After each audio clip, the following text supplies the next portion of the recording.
오늘은 어리석음과 정죄 사이에서 사랑하다는 제목으로 하나님 말씀을 전하도록 하겠습니다. 오늘 본문을 탕자의 비유로 이렇게 많이 알려져 있어요. 탕자의 비유는 탕자의 관점이에요. 근데 누가복음 15장에 보면 첫 번째 나오는 잃은 자에 대한, 잃은 것에 대한 비유가 나오는데, 핵심은 잃은 자의 간절한 사모함에 대한 비유가 되겠습니다. 첫 번째는 양을 잃어버려서 찾으려고 하는 목자의 심정에 대한 비유가 첫 번째 나오고요. 두 번째, 귀한 은전을 잃어버린 사람이 그 돈을 찾기 위해서 애쓰는 간절함에 대한 이야기가 나옵니다. 오늘 세 번째 이야기는 탕자 비유로 알려졌지만 실제로는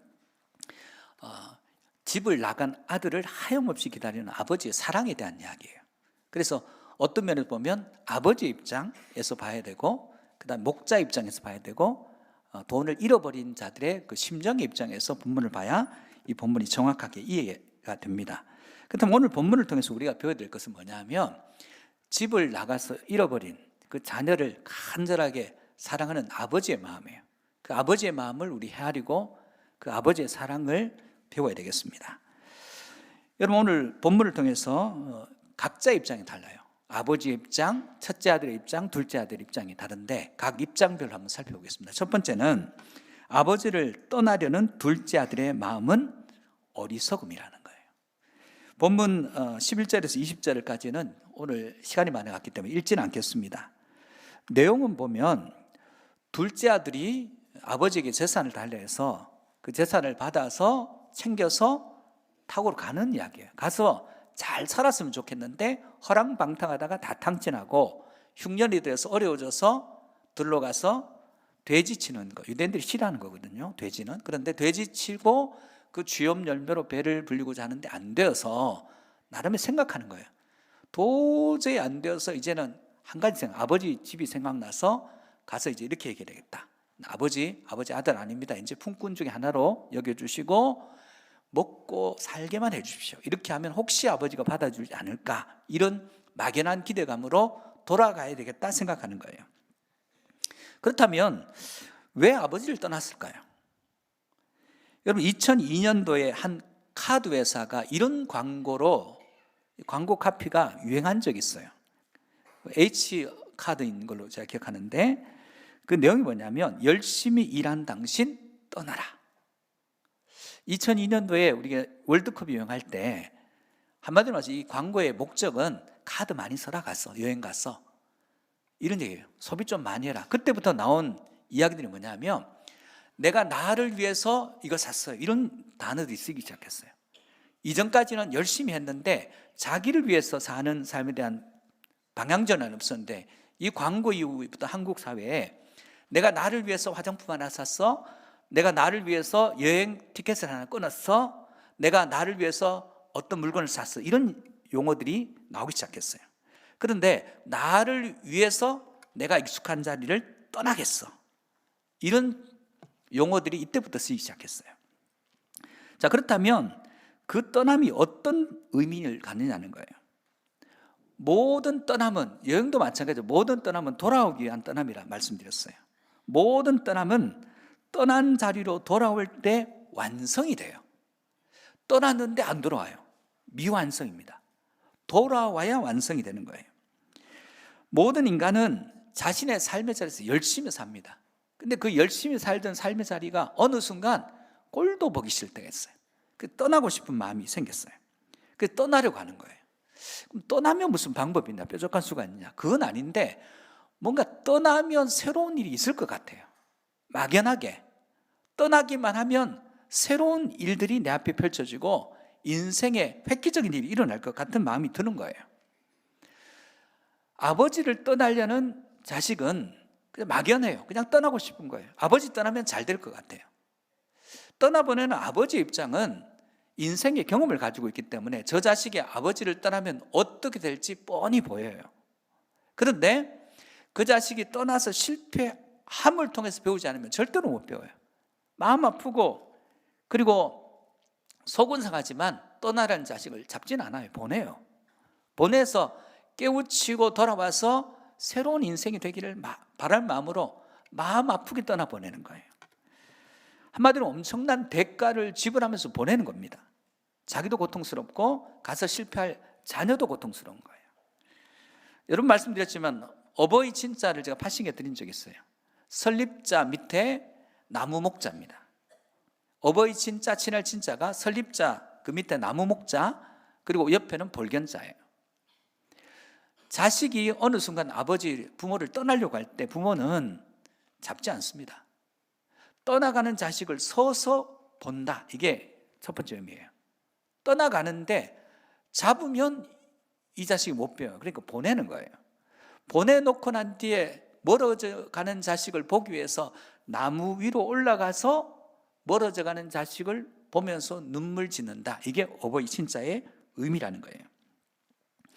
인간은 익숙한 곳을 떠나면 무슨 대단한 일이 일어날 줄 압니다. 그래서 그 장소를 떠났는데 떠남에서 실패하는 경우가 많습니다. 모든 떠남은 돌아오기 위함이라 말씀드렸어요. 집을 나간 자식은 고생 끝에 실패합니다. 잘 될 줄 아는데 실패합니다. 그러면 떠났던 자리로 돌아와야 되는데 더 악한 마음을 먹어요. 절대로 안 돌아가요. 왜냐하면 자존심이 상해서 안 돌아갑니다. 그리고 면목이 없다는 그런 핑계를 대면서 안 돌아갑니다. 그리고는 더 형편이 어려워지고 도저히 견딜 수 없는 끝자리에 가서야 할 수 없이 돌아가야 되겠다는 생각을 그때 먹기 시작해요. 부모는 그렇지 않아요. 부모는 자식이 떠나고 난 뒤에 그때부터 계속 이 자식을 기다리죠. 그러면서 집 나간 자식을 기다린 것이 부모의 마음이에요. 돌아오기만 해라. 근데 자식은 이렇게 생각합니다. 내가 범한 죄는 돌아가면 부모님도 용서해 주지 못할 죄이기 때문에 안 돌아간다는 거예요. 이게 자식의 한계예요. 부모의 마음을 이해할 수가 없어요. 여러분, 부모를 떠난 자식의 모든 행동은 어리석음이에요. 여러분, 부모를 떠난 자식의 행동이 어리석음이라면 하나님을 떠난 인생은 더 어리석은 거예요. 사랑하는 성도 여러분, 우리는 어디에서 떠나야 되는지, 어디로 돌아가야 되는지 알아야 됩니다. 어디에서 지금 내가 멀어지고 있고 어디로 가까워져야 되는지, 우리의 멀어짐이 주님께로부터 멀어지면 이건 어리석음이에요. 그러나 주님께로 가까워지면 이건 지혜입니다. 여러분 안에 하나님께로부터는 가까워지는 지혜를, 그리고 악으로부터는 떠나는 지혜를, 어리석음은 하나님께로 떠나면 순간 어리석어지고 말씀으로 떠나면 어리석어집니다. 그러므로 하나님께로 말씀으로 돌아가고 가까워지는 인생이 되시기를 축복합니다. 두 번째, 집 나간 둘째를 기다리는 아버지의 마음은 사랑이에요. 아버지의 마음이 뭘까요? 여러분, 어느 일간지에 이런 기사가 한 토막이 실렸어요. 이분이 고향이 경남 산청이래요. 산청의 아버지가 소작농입니다.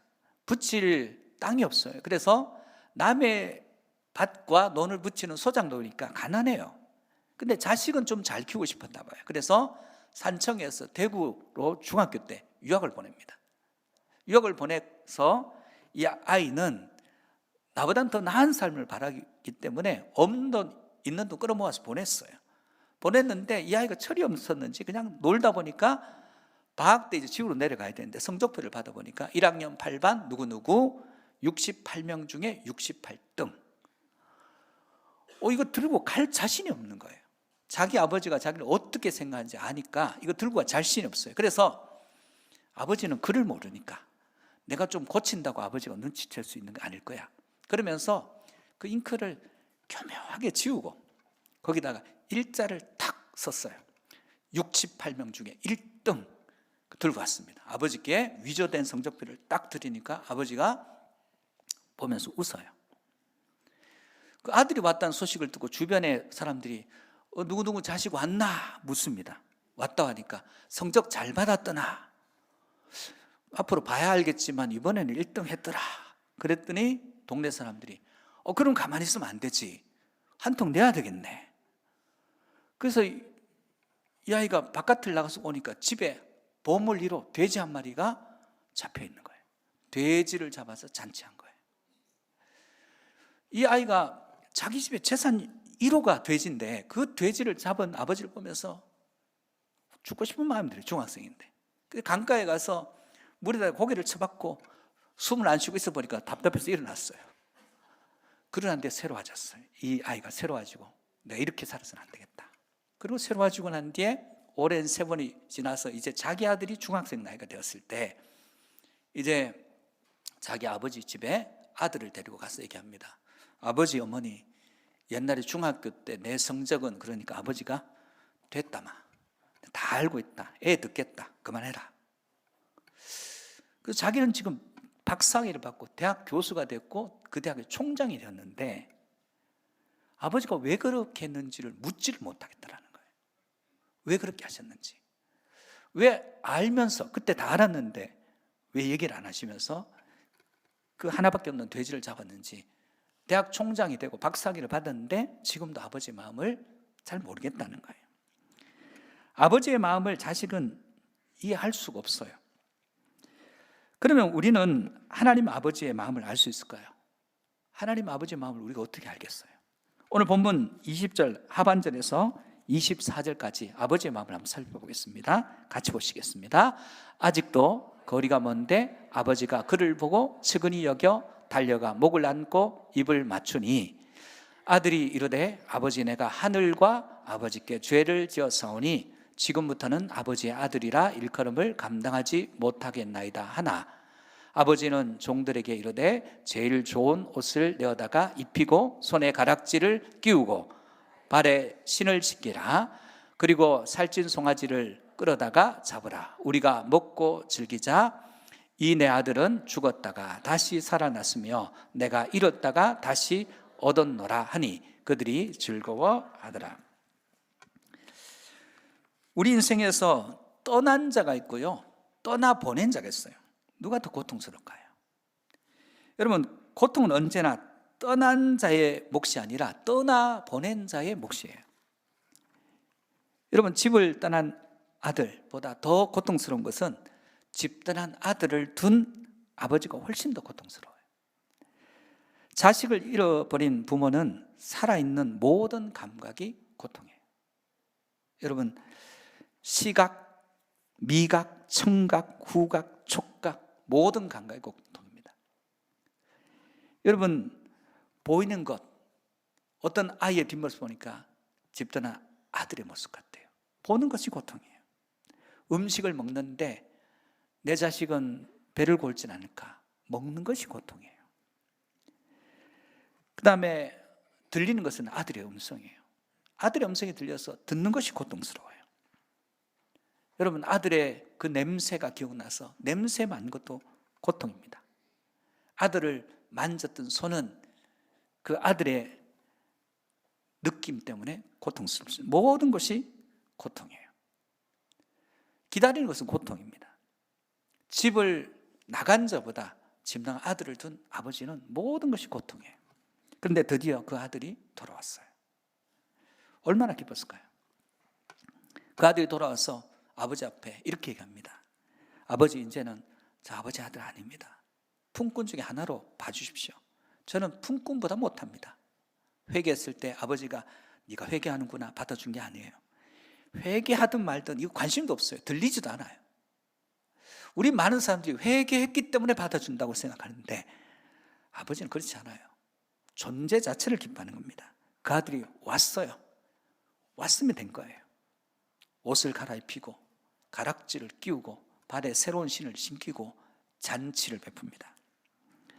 그리고는 모든 감각이 회복돼요. 고통스러웠던 모든 감각이 회복됩니다. 아들이 눈앞에 없을 때는 모든 감각이 고통이었는데 아들이 돌아온 순간에 모든 감각이 회복되어 온몸에 전율이 일어나요. 아버지는 지금까지 아들을 잃을까 봐 너무너무 두려웠어요. 그런데 그 아들이 돌아오면서 모든 두려움은 다 사라졌어요. 아버지는 지금 아들을 사랑하기 때문에 아들 존재 자체를 기뻐합니다. 때로 아버지들이 아들에게 책망합니다. 더 나은 삶을 살라고. 근데 아들의 성공, 실패 별로 그렇게 중요하지 않아요. 우리 어느 순간 이걸 잊어버렸어요. 아들이 성공하면 내 아들이고 실패하면 내 아들이 아닙니까? 그렇지 않죠. 그는 아들이 더 나은 삶을 살길 바라는 부모의 마음일 뿐, 그보다 더 중요한 것은 존재 자체라는 거예요. 아버지는 둘째 아들이 돌아오는 것 그 자체로 희열을 느껴요. 기쁨을 느낍니다. 하나님의 나라는 잘난 사람보다 못난 사람이 우대를 받아요. 우선이에요. 여러분, 하나님의 나라는 강자보다 약자가 더 대우를 받아요. 하나님의 나라는 잘난 사람보다 못난 사람이 더 우대를 받는 나라입니다. 예수님께서 이 땅에 오셨어요. 예수님이 오셔서 하는 일들은 전부 다 가난한 자들, 병든 자들, 그들과 함께 보내시는 것입니다. 하나님 나라는 이 세상 가치가 역전돼요. 이 세상은 강자 우선, 그리고 힘 있는 자 우선이지만 하나님 나라는 이 가치가 역전되는 나라라는 사실입니다. 여러분, 하나님은 우리를 못난 모습 그대로, 부족한 모습 그대로 사랑하십니다. 지금 여러분 무엇을 헤매고 계십니까? 주님께로 떠났다면 이유 없이 받아주시는, 여러분의 어떤 조건, 어떤 행위 때문에 받으시는 것이 아니라 이유 없이 여러분을 사랑하시고 이유 없이 여러분을 받아주시는 그분께로, 그분의 사랑 안에 거하는 복을 누리시기를 주의 이름으로 축복합니다. 세 번째, 둘째 아들과 아버지가 못마땅한 큰아들의 마음은 정죄예요. 큰아들의 마음은 밭에 나갔습니다. 일했습니다. 열심히 일하고 땀 흘리고 돌아왔더니 갑자기 풍악 소리가 들려요. 춤추는 소리가 들려요. 이게 뭔지 종이에 물었어요. 당신의 동생이 건강한 몸으로 돌아와서 주인이 너무 기뻐서 지금 송아지를 잡아서 잔치하는 그런 소리입니다. 그 소리를 듣는 순간 아버지도 꼴도 보기 싫고 동생은 더더욱 꼴도 보기 싫은 거예요. 잔치에 들어가고 싶지도 않아요. 안 들어갑니다. 내가 저 잔치에 왜 들어갔냐는 거예요. 안 들어가겠다는 거예요. 그러고 있는 그에게 아버지가 29절 30절입니다. 같이 한번 볼까요? 아버지께 대답하여 이르되 내가 여러 해 아버지를 섬겨 명을 어김이 없거늘 내게는 염소 새끼라도 주어 나와 내 벗으로 즐기게 하신 일이 없더니 아버지의 살림을 창녀들과 함께 삼켜버린 이 아들이 돌아오매 이를 위하여 살찐 송아지를 잡으셨네. 아버지가 들어가자. 아버지, 나하고 쟤하고 대우가 왜 이렇게 달라요? 같은 대우를 해도 내가 기분 나쁠 판인데 어떻게 나보다 더 높여서 대우를 해요? 용납할 수 없어요. 이런 이야기예요. 31절 32절입니다. 같이 봅시다. 아버지가 이르되 예 너는 항상 나와 함께 있으니 내 것이 다 내 것이로되 이 내 동생은 죽었다가 살아났으며 내가 잃었다가 얻었기로 우리가 즐거워하고 기뻐하는 것이 마땅하다 아니라. 아버지는 큰아들을 사랑해요. 근데 미안하지만 이 아버지의 마음은 온통 작은 아들에게 가 있습니다. 왜 그럴까요? 약한 아들이기 때문에, 잃어버린 아들이기 때문에. 이건 당연해요. 잃은 것을 더 찾는 것은 당연한 아버지의 마음입니다. 마태복음 9장에 보면 예수님께서 세리, 마태, 레위를 부르셔요. 부르니까 그 주변 사람들이 다 죄인이니까 세리, 마태, 레위를 만나면 그 주변 사람들은 전부 죄인이에요. 죄인들하고 어울리니까 바리새인들이 예수님의 제자들이 이렇게 얘기합니다. 너희 선생은 어찌하여 세리와 죄인들과 함께 먹냐? 그러면 안 되는 거 아니냐? 그랬더니 예수님께서 마태복음 9장 12절 13절에 이렇게 말씀하십니다. 같이 보시겠습니다. 예수께서 들으시고 이르시되 건강한 자에게는 의사가 쓸데없고 병든 자에게라야 쓸데있느니라. 너희는 가서 내가 긍휼을 원하고 제사를 원하지 아니하노라 하신 뜻이 무엇인지 배우라. 나는 의인을 부르러 온 것이 아니요 죄인을 부르러 왔노라 하시니. 여러분, 큰아들은 100번 양보해도 나는 착한 아들이고 쟤는 나쁜 아들이고 나는 효자 아들이고 쟤는 불효자식이고 나는 아버지 재산을 지키는 아들이고 쟤는 아버지 재산을 탕진하는 아들이고 어떻게 같은 대우를 하냐는 거예요. 큰아들은 자기가 의인이에요. 의인이기 때문에 동생을 정죄할 수밖에 없습니다. 예수님 당시에 바리새인과 서기관들과 대제사장들 율법학자들이 예수님이 오셨으면 우리를 우대해야지. 야, 고생했다. 예배 지키고 말씀 가르치고 그리고 이 예전을 지키면서 나의 성전을 위해서 헌신한 너희들 정말 수고했다. 격려할 줄 알았는데 격려 한마디도 없어요. 그럼 맨날 주님께서 시간을 제일 많이 보낸 사람들은 세리와 장녀들이에요. 병든 자들이에요. 이럴 수가 있냐는 거예요. 우리 칭찬하고 남는 시간에 저들에게 관심을 가야지. 주님의 마음은 온통 그들에게 다가 있습니다. 불만을 가질 수밖에 없어요. 만약 먼저 그들을 칭찬하고 나머지 시간에 그들을 돌봤다면 불만 없었을 거예요.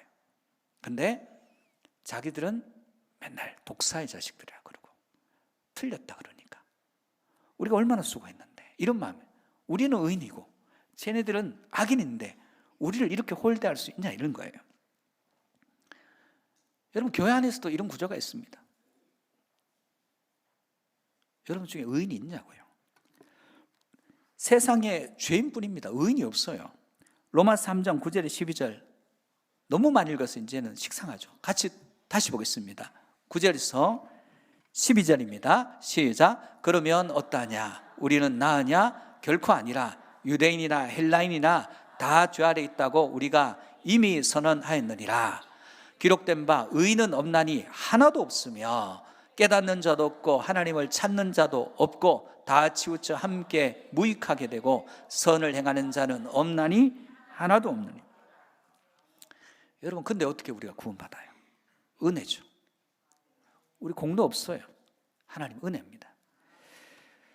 둘째 아들은 자기가 나가면 아버지를 떠나면 될 줄 알았습니다.